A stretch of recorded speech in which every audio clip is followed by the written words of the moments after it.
Hey, Zach, 230,000. Any idea what that number is all about? Hopefully someday my salary, but we're a ways away. Yeah. What's 230,000? That is how many EVs were sold in the United States in the first 5 months of 2022. Pretty impressive, right? Okay. All right. It sounds kind of impressive. I mean, is that a lot compared to last year? Is it down? Is it up? Yeah, it's growth. It's not massive growth because of the chip shortage. A lot of automakers have been held down by their lack of chips, right? I mean, we're not talking Frito-Lays here. We're talking semiconductors. And, I mean, just imagine how many Volkswagen ID4s, Nissan Leafs, Ioniq 5s, Kia EV6s we would be seeing on the road if the automakers could simply build the EVs. But we've got the latest second quarter sales numbers in today. Let's talk about it.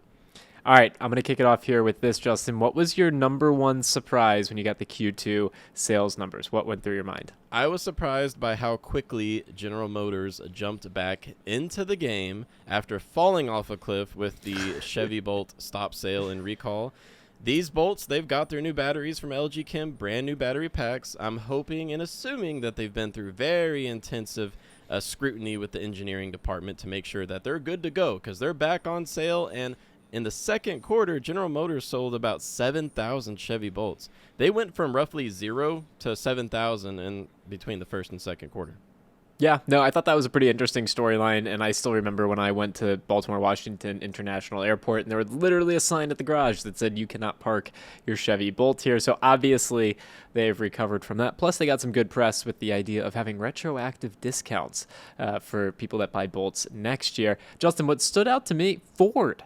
Ford sold over 15,000 electric vehicles in the quarter. They've never sold that much. They've never even broken 10,000 EVs sold in a quarter. Ford's figuring some things out, that's for sure. Yes, so out of the 15,000 sales in the second quarter, about 11,000 were Mustang Mach-E's. As far as we know, Ford's about to release their official numbers, but we do know 15,527 electric vehicle sales from Ford. About 1,000 of them were from their E-Transit commercial van.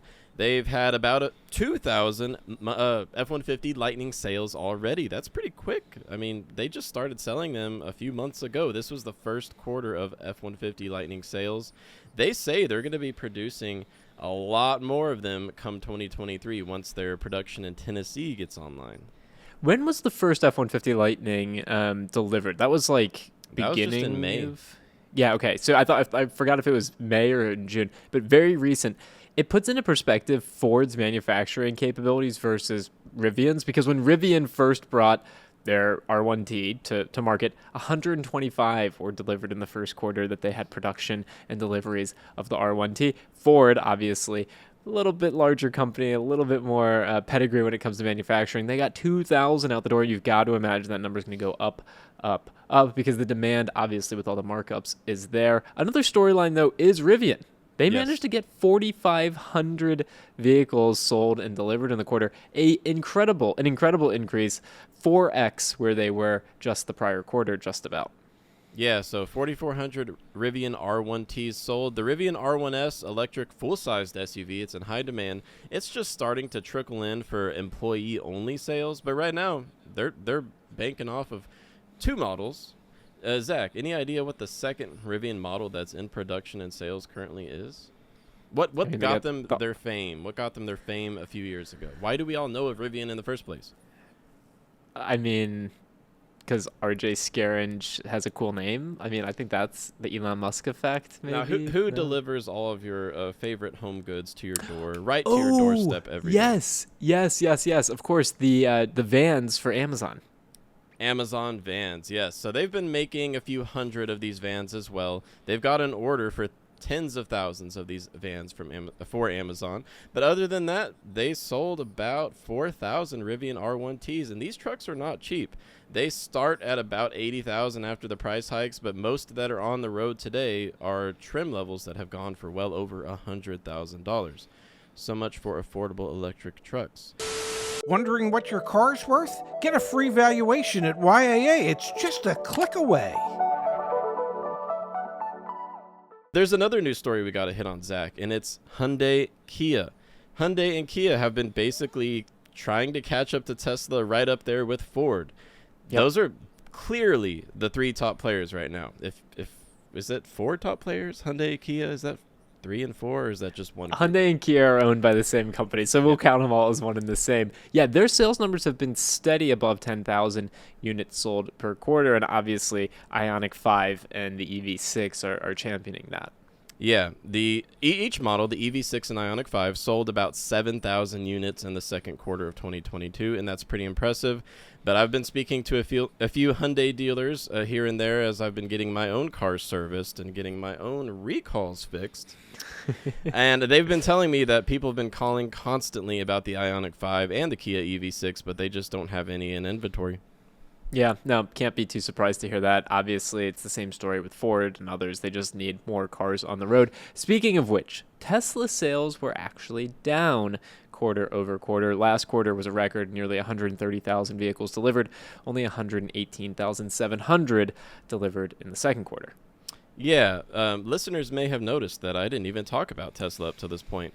What a shame, right? Now, Tesla is still dominating EV sales. As of right now, the numbers are still being tweaked a little bit as the automakers release the full details. But right now, Tesla's sitting at about a 68 to 69% EV market share in the United States. Now, that's still domination. Would you agree? Yes, 100%. Now, Experian released new data from the first 5 months of 2022. So this is looking beyond the second quarter. It's like 1.5 quarters, I guess. And we've got some Tesla numbers there. Now, Tesla does not release its official sales by model, by country, so they make it really hard for us to get a good grasp on how many vehicles they sell. But based on vehicle registration data here in the U.S., we know that in the first 5 months of 2022, there were 82,800 Model Ys registered in the United States. That's the top-selling EV in America. A close number 2, the Model 3, no surprise, 74,000 registrations in America. Now, any guesses as to who the top 3, the number 3 spot was? Number 3, number 4, any guesses? Probably the Mach-E, number 3. Mustang Mach-E. Mach-E. Yeah. 15,500 registrations in the first 5 months of this year. Followed by the Model S, Hyundai Ioniq 5, Tesla Model X, and Kia EV6. So in the first part of this year, Hyundai Motor Group is right behind Tesla as far as their cumulative EV sales. And you've got to imagine with the new Ioniq 6 coming out next year, and probably some other Kia. We've got the Kona EV as well. There's probably going to be more and more pressure put on Tesla from Hyundai, Kia, and also, of course, Ford is all in. Can you imagine once the Chevy Silverado's out there as well? We're going to see more and more pressure against Tesla. I've got to imagine, though, their market share is going to stay pretty high up there quarter over quarter because, look, Ford just started producing the F-150 Lightning, and it's taken them how long to get to where they've got 15,000 Mach-E's going out? I mean, these things take a while, so Tesla obviously has a head start, but we're seeing some more competition, which is definitely a good thing. Yeah, EV market share and overall vehicle market share is just so distorted because of the supply chain constraints. I look forward to seeing where we will stand once that supply chain disruption is gone, if it ever ends. Just imagine automakers being able to build every car that they want to make. What would EV market share look like then? I don't know. We should speculate someday, shouldn't we, Zach? I bet you some of their goals for 2030 would look a lot rosier if they could actually produce what they wanted to produce, but only time will tell. For the second quarter, I was pretty impressed with what we saw from Ford, what we saw from Hyundai, Kia. Obviously, there's more pressure on Tesla than ever before. We'll keep our eyes on this story, and I bet you in 90 days we'll report again. Yep, we'll see you when the third quarter comes around.